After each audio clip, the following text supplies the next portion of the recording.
Da-da-da, da-da-da, da-da-da, da-da-da-da.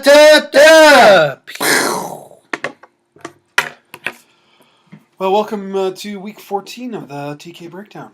No little behind the scenes info this week, other than we got some callers. Shall we go right to the caller? Sure. There's All right.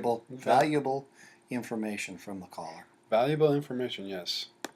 Let's pull it up here and play it right away.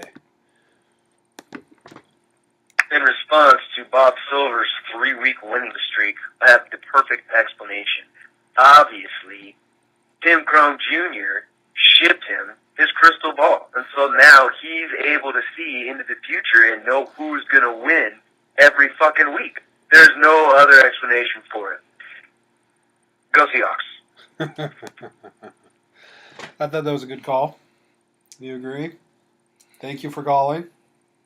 He obviously shipped you back the crystal ball. He did, because I won this week. Congratulations. On the tiebreaker. Congratulations on the big win. Josh put up quite a fight, though. Yes, he did. Yep. Yes, he did. Maybe we could ship the crystal ball to him. Maybe. Nice. Well, the crystal ball is available to everybody through the TK Breakdown. Through the TK Breakdown, absolutely. All right. Week 13. Week 14 football. Oh, man. Just the facts. Just the facts, yeah. Just the facts. Pick of the week for week 14. Well, what do you think? Before we begin, I have to print a retraction on a mistake I made last week during the TK Breakdown. I mistakenly said Nick Foles was the quarterback for the Jets, and I was wrong. He's the knucklehead that's quarterbacking the Eagles right now. It's Greg McElroy who was quarterbacking the Jets at that particular time, but we all know Sanchez started, and they pulled off an upset win. So, for this week. I think that segues nicely right into worst pick of the week. Worst pick? Worst pick of the week, which would be the Jacksonville Jaguars. Worst upset pick of the week. I mean, you were pretty adamant last week about the Jaguars beating the Jets, but I think the Jets won by 7 points. Yes, they did. Well, the Jets found their game, I guess. Yeah. But what do you think was the pick of the week? The pick of the week goes to the one lone smarty that picked Dallas over Cincinnati. Yeah. That wasn't a reach, though, to pick Dallas or Cincinnati. Apparently it was, because nobody else took them. Right. You're right. But, a close second would be the Minnesota pick. I don't think that's a close second. I think the Minnesota Vikings pick was the pick of the week. Given the fact that I picked that 6 days before the game happened, that's just... I think Josh was right. The crystal ball has been shipped back and is in the hands... Hey, you know in what? good hands. Adrian Peterson, my gosh. What a player. That guy, in my mind, should get one of two awards this year. He should either get Most Valuable Player or he should get Comeback Player of the Year. I would argue the comeback player because I think Peyton Manning's probably the comeback player of the year this year. But I'll tell you what, Adrian Peterson is putting on a show. Yeah. He is an amazing player. There's a reason people want him on his fantasy teams. Yeah. On their fantasy teams. Yeah, he's good. Biggest loser. I know you have an opinion. What is the biggest loser? Oh, the biggest loser this week. Take a guess. I hate guessing. Yeah, I don't know. But I'm pretty consistent with my biggest losers. It's going to be a coach. Yeah. Last initial starts with an H. Is it a Harbaugh? It is a Harbaugh. Yes, indeed. And here's today's update on the loser of the week, Jim Harbaugh, because Brandon Jacobs, who they signed this year from the New York Giants to play as running back, got suspended for basically the rest of the season. It's either 3 or 4 games, I can't remember. Suspended by Harbaugh because he posted some pictures on his tweet account that happened to be him wearing a New York Giants uniform. And some people protested about it, and there was a big him-haw about it, and as a result, Harbaugh suspends him for 4 games. Now, his response to all of the chatter over him posting him in a uniform, wearing a Giants uniform, was, hey, I don't have any pictures of me wearing a San Francisco uniform. And his bitch, I guess, with him is he doesn't get any play time. Right. He signed on to go, be a running back. Get the rock, take the rock to the house. Right. He's not getting any of that face time. So, he's basically complaining in ways that are available for him to complain. And Harbaugh didn't like it, slapped him, and said, "You're suspended." Does he still get paid for those games? I have no Because idea. if Under it's a coach that suspension. suspends him, you would think that the contract is still. It's not like he's still on the 53-man roster. Yes, he is. It's not like they can't not pay him. When the NFL, when Roger Goodell suspends somebody, it's completely here's different. another. I don't know. To be Anyways, honest. what I don't know if he gets paid. This is just another case of Harbaugh making a bad decision. I think it was a bad decision in the Kaepernick thing, putting him in at this point in the season.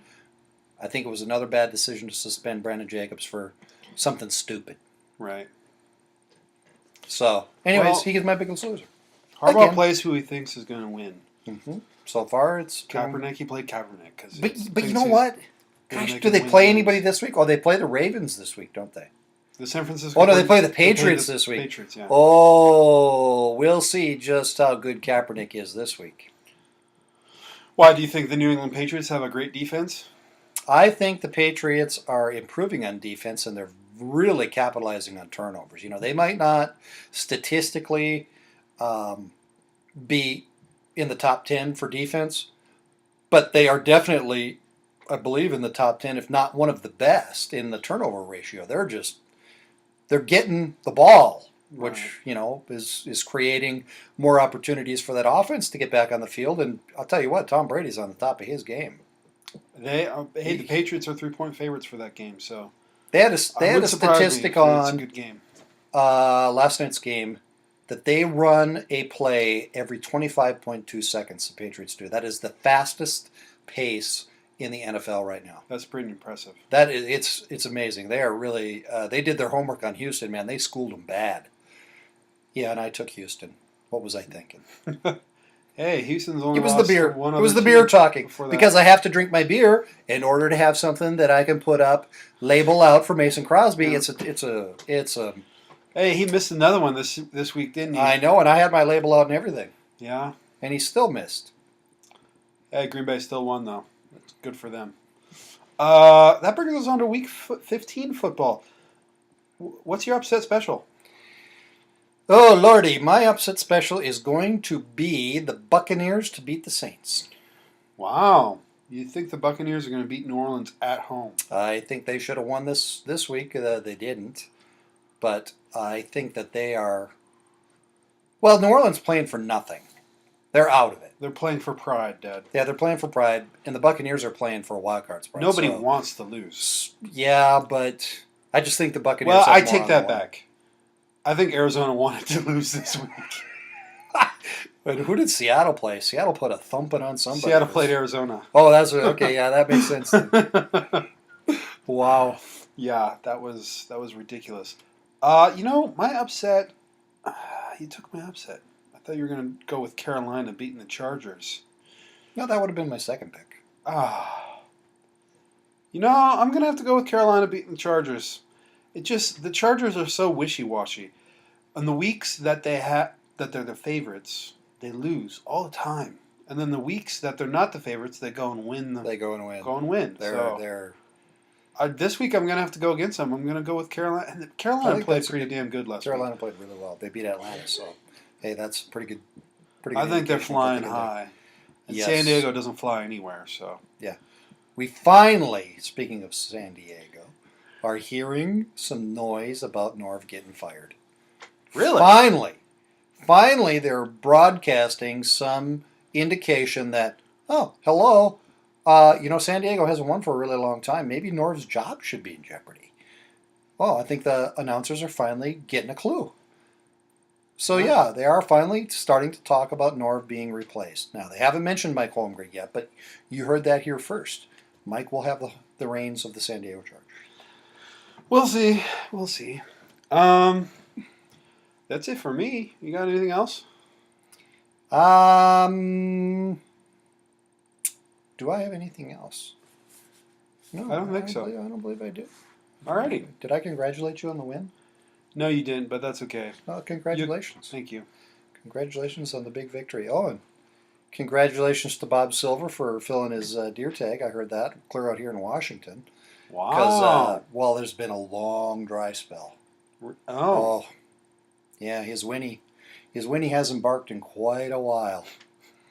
But I guess it got to let one loose. Right. And what size did he get?